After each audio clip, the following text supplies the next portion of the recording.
Kalian pada kesempatan ini kita akan membahas seorang pemikir, politik, filosof dari Argentina, yaitu Ernesto Laclau.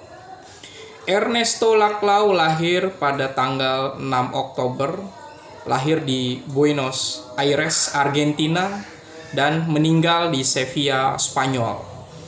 Dia merupakan sarjana ilmu sejarah di Universitas Buenos Aires di Argentina. Kemudian menyelesaikan PhD-nya atau gelar S3-nya di University of Essex di Inggris.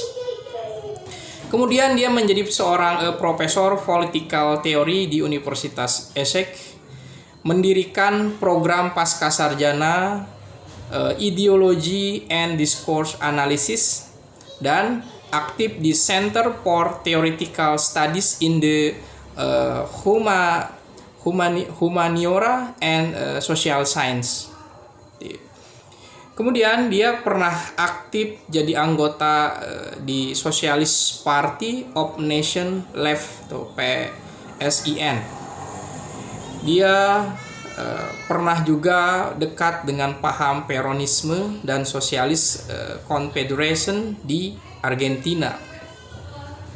Karya dari Ernesto Laclau yang terkenal adalah Hegemony and Socialist Strategy bersama Chantal Mouffe tahun 1985. Kemudian menulis New Reflection on the Revolution of Our Time, Emancipation for Foolish Reason. Kemudian yang ketiga adalah The Rhetorical Foundation of Society. Pemikiran dari Ernesto Laclau adalah mengenai post-Marxisme.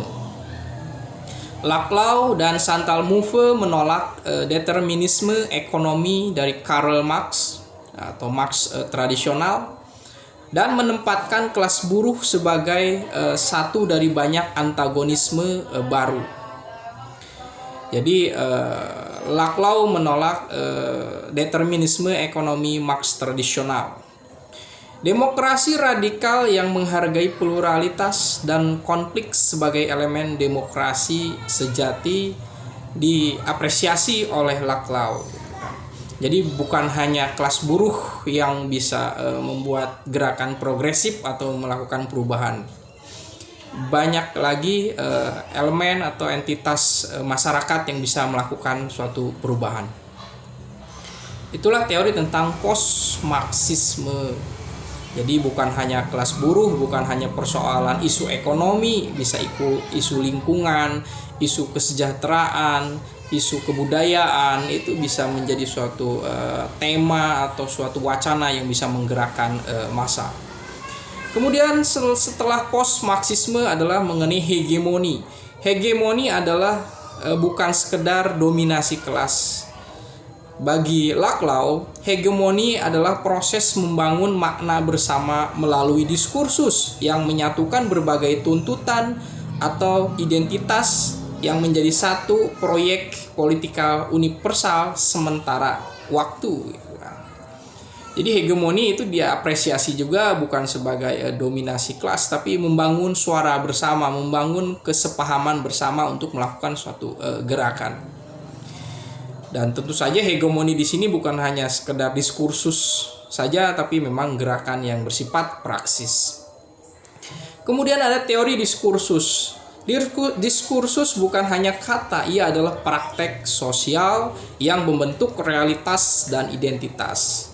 Diskursus bersifat tidak stabil dan kontingen, rentan terhadap pergeseran makna dan susunan tanda. Kemudian ada teori antagonisme. Ada istilahnya penanda kosong dan apek politik.